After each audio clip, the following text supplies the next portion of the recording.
नमस्कार, ABP news पर हाजिर हूं मैं रुमाना इसार खान। आप देख रहे हैं देश का सबसे विश्वसनीय चुनावी शो ऐलान-ए-जंग। इस शो में हम हर रोज आपको देश की राजनीति की सबसे सटीक और सही खबर दिखाते हैं। हर वो खबर आप तक पहुंचाते हैं जो देश की राजनीति की दिशा और दशा तय करने की ताकत रखती है। तो आज क्या है वो खास खबरें जो इस शो में हम एक एक कर आपको दिखाएंगे। लेकर आते हैं टेलीविजन स्क्रीन पर आपके सामने। देखिए, एनडीए के राज किस पर गिरेगी गाज, ये वो बड़ा सवाल है आज रिपोर्ट के जरिए जिसका जवाब आप तक पहुंचाएंगे। इसके अलावा और कौन कौन सी खबर है आपको बताते हैं। बिहार में चाचा तो अब चलते हैं, तस्वीर यही उभर रही है। इसके अलावा बिहार से ही एक और खबर आपके सामने हम लेकर आएंगे। वो आया मौसम रूठने और मनाने का, ये है खबर, इसको देखिएगा जरूर, बहुत दिलचस्प खबर है। और साथ ही बात होगी आधी वोट की चाहत की, बहू की बगावत की, इसको लेकर भी विस्तार से रिपोर्ट हमने आपके लिए तैयार की है। और महाराष्ट्र से भी आपको जानकारी देंगे। महागाड़ी में मामला सेट नहीं हो पा रहा है, तो ये वो तमाम खबरें हैं जिसको लेकर आगे विस्तार से एक एक कर आप तक जानकारी पहुंचाएंगे। महाराष्ट्र में एक एक सीट और एक एक वोट के लिए बीजेपी ने रणनीति बनाई है। देश के दूसरे सबसे बड़े सियासी प्रदेश की सभी 48 लोकसभा सीटों को जीतने के लिए बीजेपी ने राज ठाकरे से हाथ मिलाने की तैयारी की है। राज ठाकरे जो मराठी मानुष की राजनीति के लिए जाने जाते हैं, आज दिल्ली में उनकी मुलाकात अमित शाह से हुई और माना जा रहा है राज ठाकरे की पार्टी एनडीए में आकर चुनाव लड़ेगी और जल्दी बाकायदा इसका ऐलान कर दिया जाएगा। अब सवाल ये, राज किस पर गिराएंगे गाज? आज की यही है ऐलान-ए-जंग में कवर स्टोरी। एक तरफ महाराष्ट्र में एनडीए अपना कुनबा बढ़ाने के लिए राज ठाकरे को साथ लाने में सफल होता दिख रहा है। दूसरी तरफ महाविकास आघाड़ी का कुनबा बिखरने की तरफ बढ़ चला है और अहम सहयोगी प्रकाश अंबेडकर की नाराजगी की खबर सामने है। पहले बात एनडीए की। ये तस्वीर बीजेपी के महासचिव विनोद तावड़े की है, जो दोपहर को दिल्ली के ताज होटल में राज ठाकरे से मिलने पहुंचे। बाद में राज की गृह मंत्री अमित शाह से मुलाकात हुई। सूत्र बताते हैं राज ठाकरे का एनडीए में आना फाइनल हो गया और जल्द इसका ऐलान होगा। मुंबई और आसपास की सीटों पर राज ठाकरे का प्रभाव माना जाता है। राज ठाकरे इस समय ना तो विधानसभा में गेम में हैं और ना ही लोकसभा में गेम में हैं। राज ठाकरे को अपनी राजनीति में बने रहने के लिए एक मजबूत साथी की जरूरत है। वहीं बीजेपी से उद्धव ठाकरे के अलग होने के बाद बीजेपी को एक बड़ा मराठी चेहरा चाहिए। इस वक्त दोनों एक दूसरे की जरूरत है। राज के एनडीए में आने की आहट से उद्धव ठाकरे की पार्टी टेंशन में है और खतरा मराठी वोटों के बंटने का। उनकी भूमिकाएं बदलती रहती है, कभी किसी भूमिका पे वो आग्रही या निग्रही नहीं रहे हैं। अब रही बात, ये महाराष्ट्र स्वाभिमान से जाना जाता है और भारतीय जनता पार्टी का अलग उद्देश्य है। उनका उद्देश्य है मराठी मतदाताओं में विभाजन हो जाए और उसके लिए वो चाहते हैं कि बार बार कोई नहीं, इसलिए उन्होंने उनके कुछ जो विधायक है तो भी तो मराठी थे, तो वो चाह तो देखा लोग उनके खिलाफ, लोग गुस्सा है बहुत उनके बारे में। बाला साहेब ठाकरे के भतीजे राज ठाकरे ने शिवसेना से बगावत कर साल 2006 में अपनी पार्टी महाराष्ट्र नवनिर्माण सेना बनाई। मराठी मानुष के मुद्दे पर अपनी छवि आक्रामक नेता की बनाई। हिंसा, बवाल और उत्तर भारतीयों के खिलाफ राजनीति करके सुर्खियां जरूर बटोरी, लेकिन चुनावी राजनीति में कोई खास कमाल नहीं कर पाए। अब तक एक भी सांसद राज ठाकरे की पार्टी से नहीं बना है। साल 2009 में राज ठाकरे की पार्टी ने सबसे बेहतर प्रदर्शन किया था, तब महाराष्ट्र में इसके 12 विधायक जीते थे। 2012 नगर निगम चुनाव में भी कुछ सफलता जरूर मिली थी। राज ठाकरे एनडीए में आते हैं तो बीजेपी मुंबई और आसपास में उनका फायदा लेना चाहेगी। महाराष्ट्र में शरद पवार की पार्टी के नेता कह रहे हैं राज ठाकरे की एंट्री से एनडीए में शिंदे और अजित पवार सहज नहीं रह पाएंगे। राज ठाकरे साहेबांना मी विनंती करतो की आज लोकांना लढणारी लोक पाहिजे। आज जो कोणी महाराष्ट्र धर्मासाठी, महाराष्ट्राच्या हितासाठी, सामान्य लोकांच्या वतीने ह्या महाशक्तीच्या विरोधात जो लढेल तो लोकांच्या मनामध्ये बसणार आहे। त्यामुळे आज लढाईची परिस्थिती असताना भाजप बरोबर न जाता आपण एकत्रित येऊन लढलं आणि ते सुद्धा महाराष्ट्राच्या बाजूने लढणं हे फार महत्त्वाचं आहे। वैसे शरद पवार गुट के ही नेता रोहित पवार ने राज ठाकरे को महाराष्ट्र हित में आघाड़ी के साथ आने का न्योता दिया है। राज ठाकरे जी अगर एनडीए गठबंधन में शामिल हो गए तो मैं दावे के साथ कहता हूं कि उनका जो कैडर है वापस उद्धव ठाकरे की शिवसेना में दाखिल हो जाएगा। शिंदे गुट के लिए कुछ नुकसान होगा? शिंदे गुट के जो मुख्यमंत्री साहब के सुपुत्र हैं श्रीकांत शिंदे जी, हमारे ही क्षेत्र से वो सांसद हैं और उनके ही क्षेत्र में एकमेव मनसे का विधायक है वहाँ पे, और जो खुलेआम उनका विरोध करता है। जबकि इसी पार्टी के सोशल मीडिया हैंडल से आज दोपहर राज ठाकरे पर कार्टून बनाकर निशाना साधा गया। फिलहाल एनडीए में सीटों का बंटवारा फाइनल नहीं हुआ है, लेकिन माना जा रहा है बीजेपी अपने खाते की सीट में से राज ठाकरे को एडजस्ट करेगी। शिवसेना के टूटने के बाद सांसद और विधायक तो बड़ी संख्या में एकनाथ शिंदे के साथ आए, लेकिन क्या मराठी वोट भी साथ आए, ये अभी तक साफ नहीं है। डर इस बात का सता रहा है कि कहीं सहानुभूति का फायदा उद्धव ठाकरे को ना मिले, इसीलिए बीजेपी मराठी वोटरों को अपने साथ रखने के लिए हर संभव कोशिश कर रही है। वहीं दूसरी तरफ राज ठाकरे ने भी उत्तर भारतीय विरोधी छवि को बदलकर हिंदुत्व का झंडा उठा लिया है और ऐसे पर बीजेपी उन्हें अपने साथ लेने के लिए तैयार है। राज ठाकरे की एनडीए में एंट्री से पहले महाराष्ट्र की राजनीति में हलचल तेज हो गई है। शिवसेना शिंदे गुट के सांसदों की थाड़े में मुख्यमंत्री एकनाथ शिंदे के घर पर मीटिंग हुई है। सूत्र बता रहे हैं एनडीए में राज ठाकरे के शामिल होने की वजह से जो संभावनाएं जताई जा रही हैं कि राज ठाकरे एनडीए में आएंगे, इन्हीं की वजह से कई सांसदों को इस बात का डर सता रहा है कि लोकसभा चुनाव में उनका पत्ता कट सकता है। वहीं दूसरी तरफ सूत्र ये भी जानकारी दे रहे हैं कि कई सांसद सीटों के बंटवारे को लेकर जो देरी हो रही है उससे नाराज हैं। एकनाथ शिंदे को 13 सांसदों का समर्थन हासिल है। किसको कितनी सीट मिलेगी, इसको लेकर हालांकि अभी भी महायुति में सस्पेंस बना हुआ है। महाराष्ट्र में दूसरी तरफ महाविकास अघाड़ी है और इसमें प्रकाश आंबेडकर नाराज हो गए। मल्लिकार्जुन खड़गे को चिट्ठी लिखकर प्रकाश आंबेडकर ने शरद पवार और उद्धव ठाकरे की पार्टी पर हमला बोल दिया है। आरोप लगाया कि उनकी बात दोनों दलों के नेता नहीं सुन रहे। हालांकि प्रकाश आंबेडकर कांग्रेस को 7 सीटों पर समर्थन देने की बात भी कह रहे हैं। बिहार का रुख कर लेते हैं, जहां तस्वीर ये उभर रही है कि चाचा तो अब चलते हैं। जी, बात पशुपति पारस की कर रही हूं मैं, जिन्होंने आज मंत्री पद से इस्तीफा दे दिया है। सवाल ये, क्या पशुपति पारस एनडीए से भी नाता तोड़ लेंगे? इस सवाल का जवाब अभी आना बाकी है, लेकिन सियासी गलियारों में चर्चा जरूर शुरू हो गई है।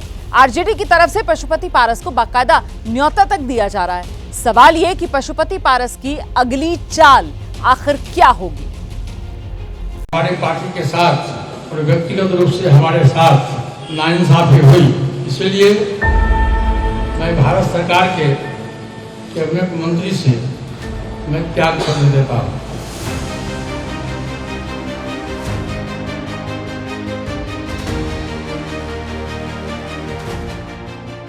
पशुपति पारस का विकेट गिर गया है। फिलहाल उन्होंने मोदी मंत्रिमंडल से इस्तीफा दिया है और खबर है कि भविष्य का रास्ता एनडीए से बाहर जाकर तलाश कर सकते हैं।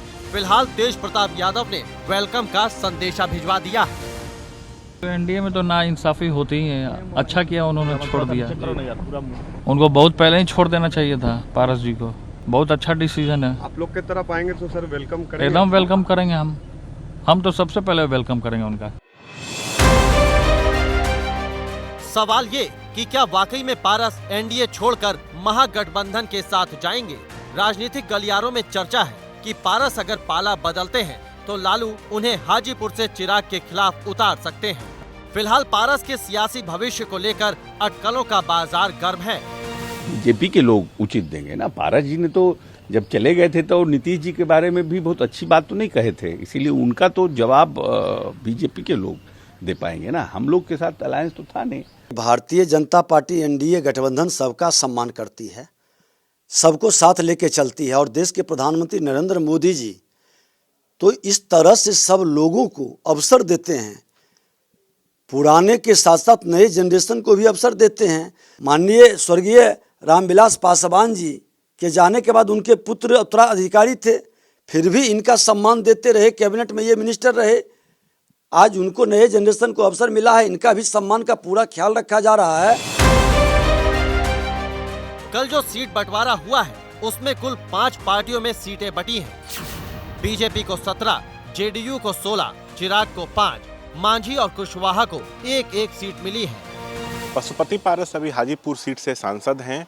सीट बंटवारे में हाजीपुर सीट चिराग पासवान को गई है और वह इस सीट से पहली बार चुनाव लड़ेंगे। इसी हाजीपुर सीट को लेकर चाचा और भतीजे में तनातनी चल रही थी। चाचा हार गए और भतीजे ने बाजी मार ली। लोकसभा चुनाव से ठीक पहले मोदी के हनुमान बनकर चिराग पासवान ने 5 सीटें हासिल कर ली और चाचा को एनडीए से बाहर जाने की तरफ मजबूर कर दिया। जो सीटों की शेयरिंग हुई है उसमें आपके जो चाचा हैं उनको कहीं ना कहीं दरकिनार किया गया है, इसको किस तरह से देख रहे हैं? लगता है आपकी मेहनत ज्यादा थी इसीलिए आपने वो उपलब्धि पाई या वो सीटें आपके खेमे में आई और आप अब उसको आगे लेके जाएंगे? ये कहते हैं व्यक्ति नहीं समय बलवान होता है। मुझे लगता है कि आज समय की ये मांग थी।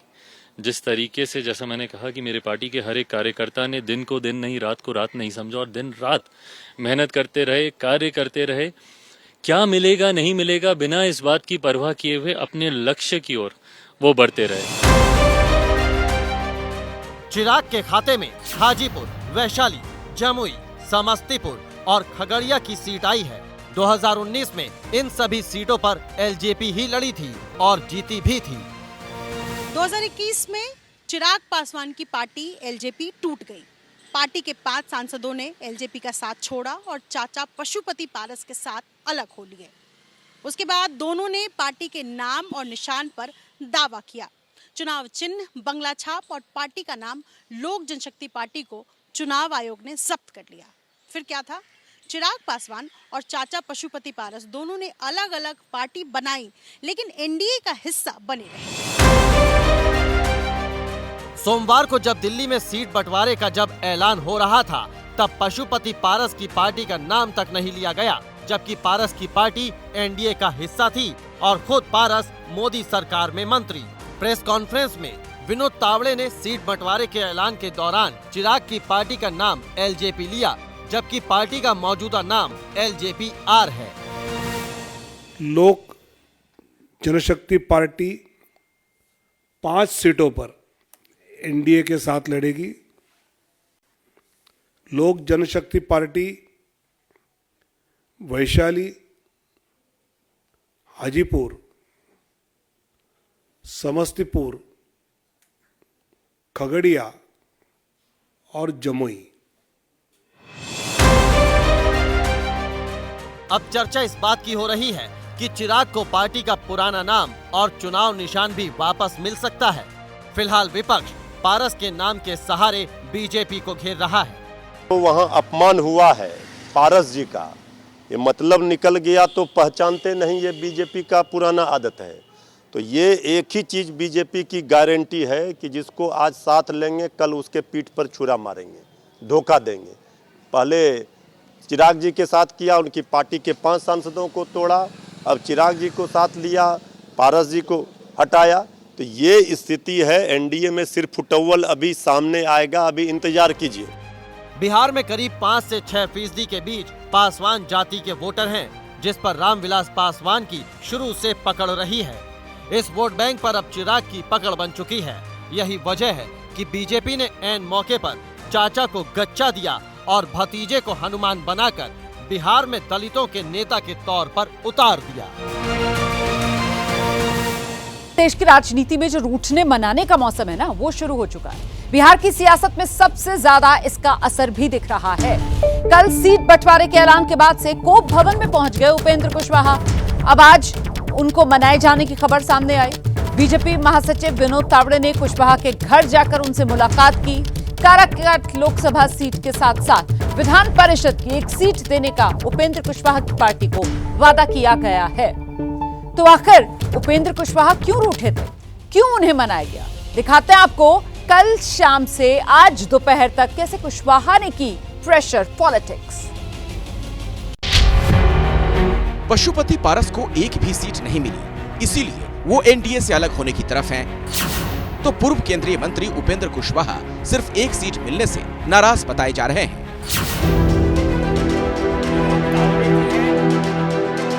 दिल्ली में सोमवार को जब एनडीए के सीट बंटवारे को लेकर प्रेस कॉन्फ्रेंस हो रही थी, तब पशुपति पारस की पार्टी को बुलाया नहीं गया था और उपेंद्र कुशवाहा की पार्टी से प्रेस कॉन्फ्रेंस में कोई शामिल नहीं हुआ। कल रात से दिल्ली से पटना तक इस बात की चर्चा है कि एनडीए में एक सीट मिलने से राष्ट्रीय लोक मोर्चा प्रमुख उपेंद्र कुशवाहा नाराज हैं। फिलहाल कुशवाहा कल रात में ही दिल्ली आ गए थे, लेकिन मीडिया से न तो खुद बात कर रहे हैं और न ही पार्टी के प्रवक्ताओं को बात करने को कहा है। इससे पहले 16 मार्च को उपेंद्र कुशवाहा ने बीजेपी अध्यक्ष जेपी नड्डा से मुलाकात की थी। सूत्र बताते हैं कि उपेंद्र कुशवाहा जब एनडीए का हिस्सा बने तब उन्हें 3 सीटों पर तैयारी करने को कहा गया था, काराकाट, सीतामढ़ी और सुपौल। ये 3 सीटें कुशवाहा अपनी पार्टी के लिए चाह रहे थे। 2 सीटों पर भी संतुष्ट हो सकते थे, लेकिन नीतीश की एनडीए में एंट्री के बाद कुशवाहा का गणित फेल हो गया और सिर्फ उनके लिए काराकाट की सीट छोड़ी गई। आरजेडी कह रही है बीजेपी अपने सहयोगियों को धोखा दे रही है। बीजेपी का ये चरित्र रहा है, मतलब निकल गया तो पहचानते नहीं। जो भी सहयोगी हैं बीजेपी के साथ, एनडीए में सीट बंटवारा भले फाइनल हो गया हो, लेकिन नाराजगी सहयोगी दलों के नेताओं में है। श्री उपेंद्र कुशवाहा जी नाराज बताए जा रहे हैं, खबरें आ रही है। आदरणीय मांझी जी को 1 सीट देकर सल्टा दिया गया, 2 रोटी की मांग करते थे वो। उपेंद्र कुशवाहा की पहले भी नाराजगी की खबर आती रही। बीजेपी के नेता उनसे मिलकर उन्हें मनाते भी रहे, लेकिन कल के ऐलान से उनका पूरा गणित बिगड़ गया है। सूत्र बताते हैं कि उपेंद्र कुशवाहा इस बात से दुखी हैं कि वो अपने उन कार्यकर्ताओं और समर्थकों को क्या मुंह दिखाएंगे जिनको टिकट दिलाने और तैयार करने को भरोसा दिया था। साल 2014 में पहली बार उपेंद्र कुशवाहा एनडीए का हिस्सा बने, 3 सीटें उनको मिली और तीनों पर जीत दर्ज की थी। लेकिन साल 2019 में महागठबंधन से उपेंद्र कुशवाहा को 5 सीटें मिली, लेकिन 5 पर हार दर्ज हुई।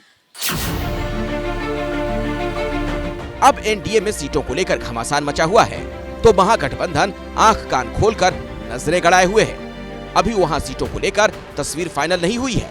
सूत्रों की माने तो अब तक के फार्मूले के हिसाब से आरजेडी 28, कांग्रेस 9 और लेफ्ट पार्टियां 3 सीटों पर लड़ सकती हैं। लेकिन एनडीए की स्थिति पर अभी नजर है, इसीलिए इस समीकरण में बदलाव भी हो सकते हैं। एनडीए पूरी तरह से एकजुट है और जहां तक सीट शेयरिंग है, मुझे नहीं लगता है कि इसमें किसी के मन में कहीं कोई असंतोष का भाव है। देखिए, वो इंतजार करते रह जाएंगे। अभी पहले तो उन्हें कांग्रेस और लेफ्ट की जो मांगे हैं वही पूरा कर पाने में लोहे के चने चबाने पड़ रहे हैं। जेडीयू भले ही महागठबंधन में सीट बंटवारा नहीं होने की बात कहकर खुद को संतुष्ट करने की कोशिश कर रहा हो, लेकिन असलियत ये है इस वक्त एनडीए में मामला ठीक नहीं। दरभंगा और मधुबनी की सीट बीजेपी के खाते में जाने से नाराज होकर जेडीयू के महासचिव रहे पूर्व सांसद अली अशरफ फातमी ने जेडीयू से इस्तीफा दे दिया। आम चुनाव में हिंसा फैलाने की बड़ी साजिश नाकाम की गई है। इस वक्त की बड़ी खबर आपको बता दें, लोकसभा चुनाव से पहले 36 लाख के 4 इनामी नक्सली ढेर किए गए। महाराष्ट्र पुलिस की कार्रवाई में मारे गए हैं ये 4 नक्सली, जिन पर 36 लाख का इनाम था। महाराष्ट्र पुलिस को सूचना मिली थी चुनाव के दौरान तेलंगाना के नक्सली इलाके, महाराष्ट्र के जो इलाके हैं नक्सल से प्रभावित, वहां पर हिंसा की तैयारी की जा रही है। गढ़चिरौली में गोलीबारी जहां हुई, वहां से एक AK-47, एक कार्बाइन और 2 देसी पिस्तौल बरामद की गई है। नक्सली साहित्य और सामान भी बरामद किया गया। तो 36 लाख के ये इनामी 4 नक्सली, जिन्हें ढेर करने में बड़ी कामयाबी मिली है। झारखंड की राजनीति में नया खेल हो गया है। राज्य के सबसे शक्तिशाली सियासी परिवार की बहू ने बगावत कर दी है।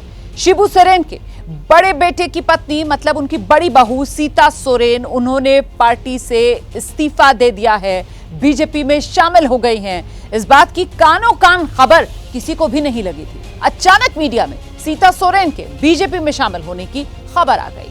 अब सवाल है, सीता सोरेन के जरिए बीजेपी झारखंड में कौन सी राजनीतिक चाल चलने की अब तैयारी कर रही है।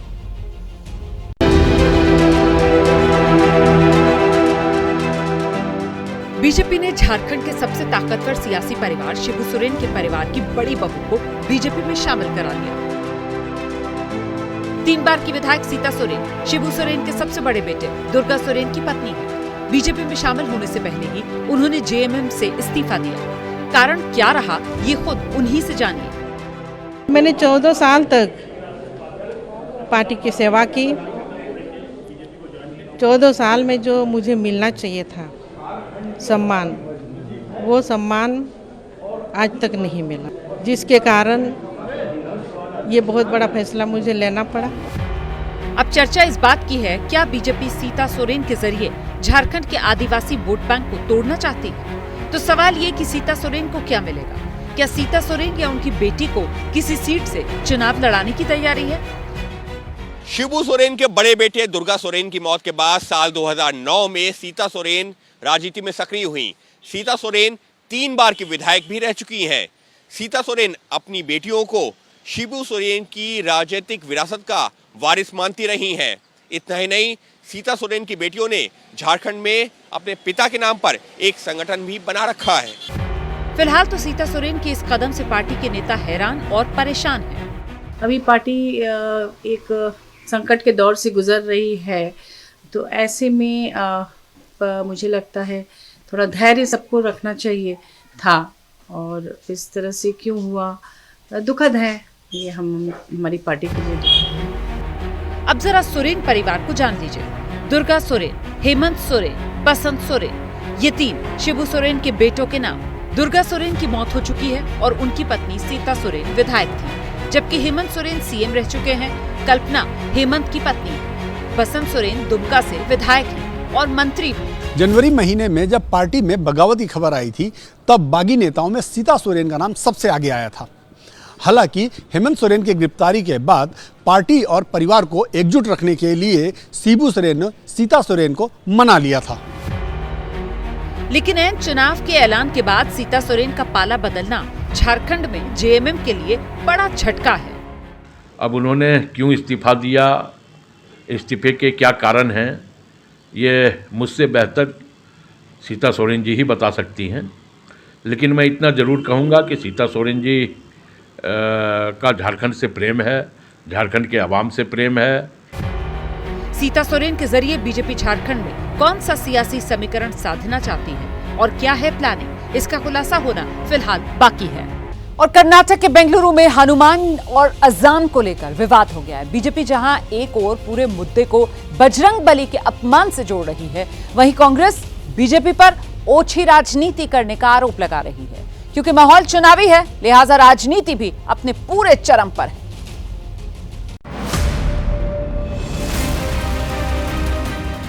सरेआम दुकानदार से मारपीट और ठीक अगले दिन कर्नाटक में बीजेपी और हिंदूवादी संगठनों का प्रदर्शन। आपकी टीवी स्क्रीन पर दिख रही ये दोनों तस्वीरें कर्नाटक की शांत फिजा में सांप्रदायिकता की आहट को बयां कर रही हैं। दरअसल घटना 17 मार्च की शाम बेंगलुरु के जुमा मस्जिद रोड में सिदन्ना गली की है। सीसीटीवी में साफ देखा जा सकता है कैसे कुछ लोग दुकानदार की बेरहमी से पिटाई कर रहे हैं। दुकानदार और लड़कों के एक गुट के बीच किसी बात को लेकर पहले बहस हुई और फिर नौबत मारपीट तक पहुंच गई। आसपास के लोग तमाशबीन बने रहे और किसी ने भी सरेआम पिट रहे शख्स को बचाने की कोशिश तक नहीं की। पीड़ित दुकानदार का नाम मुकेश है, जिसका फिलहाल विक्टोरिया अस्पताल में इलाज चल रहा है। मुकेश ने बताया वो अपनी दुकान में हनुमान भजन बजा रहा था, लेकिन लड़कों के गुट ने आकर इसे बंद करवाने का प्रयास किया, जिसके बाद हाथापाई हो गई। 6:15 का टाइम मैं यहाँ पे एक साउंड प्ले कर रहा था, गाना भजन प्ले कर रहा था। 3-4 लोग आए और मुझे धमकाने लगे कि फोन स्पीकर वगैरह बजाया तो मेरे को मार दूंगा पूरा। तो मैंने बोला आपको तकलीफ क्या हो रही है? तो बोला हमारा अज़ान का टाइम है, अज़ान का टाइम में सब नहीं प्ले करना। तो बोला अज़ान का टाइम तो अभी नहीं है ना, तुम अभी ऐसा क्यों करो, नहीं तुम ज़्यादा बात मत करो, ऐसा बजाया तो मैं तुम्हारे को मार देता। और धमकी भी दिया कि चाकू छुपा दूंगा, मेरे को मारा दो। घटना का वीडियो जैसे ही सोशल मीडिया पर वायरल हुआ, बीजेपी ने पूरे मुद्दे को सनातन धर्म और अपमान से जोड़ दिया। आज बीजेपी और हिंदूवादी संगठन सड़कों पर कांग्रेस सरकार के खिलाफ प्रदर्शन कर रहे थे और आरोपियों की गिरफ्तारी की मांग की गई। हमारा मांग यही है, ये जो ठेके छोड़ लोग हैं ये अरेस्ट किए जाए, इनके ऊपर कठोर से कठोर भारतीय दंड संहिता की धाराएं लगाई जाए और आगे से इस तरह की पुनरावृत्ति न हो। अगर पुनरावृत्ति हुई तो हम उग्र आंदोलन करने से पीछे नहीं हटेंगे। जो दिन ब दिन बढ़ते जा रहा है ना, इस चीज पर प्रतिबंध लगना चाहिए, चाहे कोई भी हो। तो हम एक ही मांग करते हैं सरकार से कि जो जिहादी गैंग है इसके ऊपर कड़ी कार्रवाई जाए और कड़े सेक्शन के अंदर इनके ऊपर वो केस दर्ज किया जाए और जेल भेजा जाए। बीजेपी के इस प्रदर्शन में सांसद तेजस्वी सूर्या भी शामिल हुए। पुलिस ने प्रदर्शनकारियों को खदेड़ने के लिए हल्का बल भी प्रयोग किया और तेजस्वी को हिरासत में ले लिया। बीजेपी ने आरोप लगाया पुलिस ने इस मामले में फर्जी एफआईआर दर्ज की और पूछा कि 12 से 15 घंटे बीत जाने के बाद अभी तक किसी आरोपी की गिरफ्तारी क्यों नहीं हुई। Mukesh here is only symbolic. This could have happened to any shopkeeper. This could have happened to anybody doing an honest business in a peaceful manner in any part of the city. This is a question of law and order. It is a question of physical safety. We are demanding from the government professional investigation, impartial, unbiased investigation. BJP के प्रदर्शन को देखते हुए इलाके में धारा 144 लागू कर दी गई है। पुलिस का दावा है कि सीसीटीवी फुटेज के आधार पर आरोपियों की पहचान करने की कोशिश की जा रही है। हमलावरों पर हत्या की कोशिश, जानलेवा धमकी देने जैसी संगीन गंभीर धाराओं के तहत मुकदमा दर्ज कर लिया गया है। connection with this incident. So far, 5 persons have been arrested, and another person is to be arrested. So, as and when the incident took place, the DCP and other senior officers rushed to the spot, and they have registered a case and investigated. Karnataka में हनुमान के मुद्दे पर BJP लगातार कांग्रेस सरकार को घेर रही है। पहले मंड्या में हनुमान के ध्वजा को हटाने पर सिद्धारमैया सरकार की किरकिरी हुई, तो अब बेंगलुरु में हनुमान भजन के नाम पर हुई मारपीट पर बीजेपी हमलावर है। माहौल चुनावी है, ऐसे में देखना होगा कि हनुमान के मुद्दे पर हो रही राजनीति का बीजेपी को कितना फायदा होता है और क्या ये वोट में तब्दील हो पाता है या नहीं। उत्तर भारत आपको लिए चलते हैं, जहां हरियाणा राज्य में अब से कुछ ही देर पहले नायब सिंह सैनी मंत्रिमंडल का विस्तार हुआ है। 8 नए चेहरों को मौका दिया गया है। हालांकि खट्टर सरकार में गृह मंत्री रह चुके, पार्टी से नाराज चल रहे बीजेपी के बड़े नेता हरियाणा के अनिल विज, उनका पत्ता मंत्रिमंडल से साफ हो गया है। तो सवाल ये कि विज का सियासी भविष्य अब क्या है? क्या अनिल विज सियासत से संन्यास लेंगे? हरियाणा में नायब सिंह सैनी का मंत्रिमंडल विस्तार और पार्टी से नाराज चल रहे अनिल विज मंत्रिमंडल से छुट्टी। अनिल विज तत्कालीन खट्टर सरकार में गृह मंत्री के पद पर काबिज थे। नेतृत्व परिवर्तन के बाद से ही नाराज चल रहे थे। जिस दिन नायब सिंह सैनी की हरियाणा के मुख्यमंत्री पद के तौर पर ताजपोशी हो रही थी, वहीं दूसरी ओर अपने शहर अंबाला में अनिल विज गोलगप्पे और आलू चाट का मजा ले रहे थे। हालांकि उस वक्त पूर्व सीएम खट्टर ने दावा किया अनिल विज मान जाएंगे क्योंकि नई कैबिनेट में उनका नाम भी है। हमारे बहुत श्रेष्ठ और वरिष्ठ कार्यकर्ता हैं। एक स्वभाव है, थोड़ा नाराज जल्दी होते हैं, लेकिन नाराज होने के बाद बहुत जल्दी ठीक भी होते हैं। हमारे नए जो मुख्यमंत्री बने वो भी बात करेंगे, हमारे केंद्र के नेतृत्व के लोग भी बात करेंगे और मुझे लगता है कि मन उनका साफ है। हाँ, निश्चित रूप से नाम है। हालांकि सीएम खट्टर का बयान सच साबित नहीं हुआ। आज मंत्रिमंडल विस्तार हो गया, लेकिन अनिल विज को कोई भी पद नहीं मिला। इधर अनिल विज का कहना है कि ना तो उन्हें हरियाणा के सीएम बदलने की जानकारी थी, ना ही आज होने वाले कैबिनेट विस्तार की, और ना ही उनकी किसी से कोई नाराजगी है। नहीं, कम से कम मुझे ये जानकारी नहीं थी कि हमारे प्रदेश का मुख्यमंत्री बदल रहा है। तो this came as a bombshell to me कि मुख्यमंत्री बदला जा रहा है। मेरे को पूर्व जानकारी नहीं थी। उस दिन भी सर आप चले गए थे, जिस दिन इस्तीफा हुआ था पूर्व मुख्यमंत्री मनोहर लाल का, आप बीच में चले गए थे, तो वो स्थिति क्लियर नहीं हो पाई कि आप चर्चा ये चली कि आप नाराज होकर चले गए थे। नहीं, मैं नाराज नहीं होता। हरियाणा में नेतृत्व परिवर्तन हो गया, मंत्रिमंडल विस्तार भी हो गया। बीजेपी का अब पूरा फोकस लोकसभा की 10 सीटों पर है। सीएम नायब सिंह सैनी का दावा है चुनाव में बीजेपी क्लीन स्वीप करने जा रही है। जो काम नरेंद्र मोदी की सरकार ने किए हैं और जो हरियाणा के अंदर हमारी डबल इंजन की सरकार ने किए हैं, लोगों तक जो अंतिम व्यक्ति तक लाभ पहुंचा है, ये पहली बार ऐसी सरकार है कि जो लोगों की अपेक्षाओं के ऊपर 100% खरा उतरी है।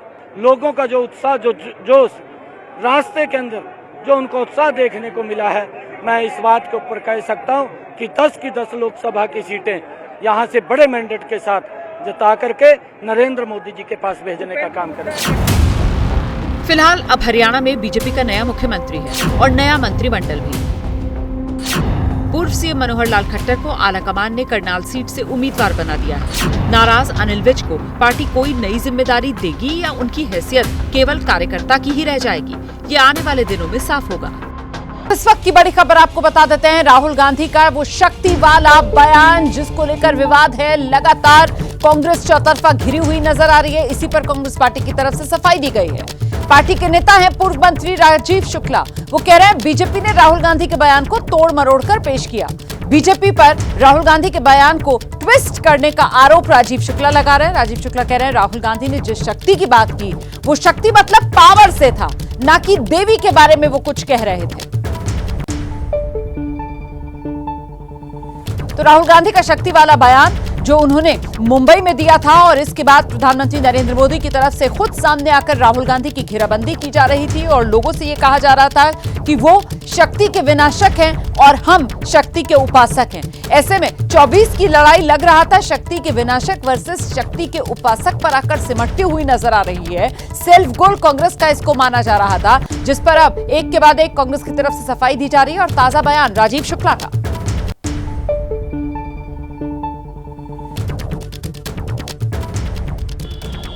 सर आज मीटिंग हुई, क्या कौन कौन बड़े चेहरे जो है आप लोगों की तरफ से डिसाइड किए गए हैं? नहीं, अभी वो तो डिसीजन वो तभी सीसी का डिसीजन होगा। अभी सब मीटिंग चल रही है अलग अलग राज्यों की, तो अभी जो है मीटिंग्स वो चल रही हैं, तो अभी कोई डिसीजन नहीं है।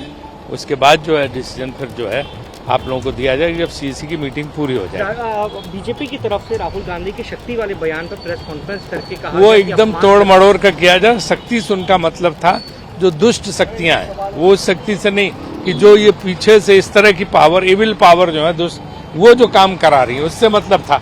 उसको वो शक्ति से नहीं मतलब है जो दुर्गा शक्ति माँ, ये नहीं, वो तो झूठ बीजेपी ने उसका तमाशा बना दिया। सर राहुल जी बैठक में क्यों नहीं? तो कांग्रेस की तरफ से अब कहा जा रहा है कि राहुल जिन शक्तियों की बात कर रहे थे वो बुरी शक्तियों की बात कर रहे थे, दैत्य शक्तियों की बात कर रहे थे, असुरी शक्तियों की बात कर रहे थे। अलग अलग बयान जो कांग्रेस के नेता दे रहे हैं। राहुल गांधी ने कहा क्या था जिसको लेकर ये पूरा विवाद खड़ा हुआ, वो बयान सुनिए। ये सब लोग एक व्यक्ति के खिलाफ लड़ रहे हैं, नरेंद्र मोदी के खिलाफ लड़ रहे हैं। नहीं, हम एक व्यक्ति के खिलाफ भी नहीं लड़ रहे हैं, ना हम बीजेपी के खिलाफ लड़ रहे हैं, ना हम एक व्यक्ति के खिलाफ लड़ रहे हैं। एक व्यक्ति को चेहरा बनाकर ऊपर डाल रखा है। हिंदू धर्म में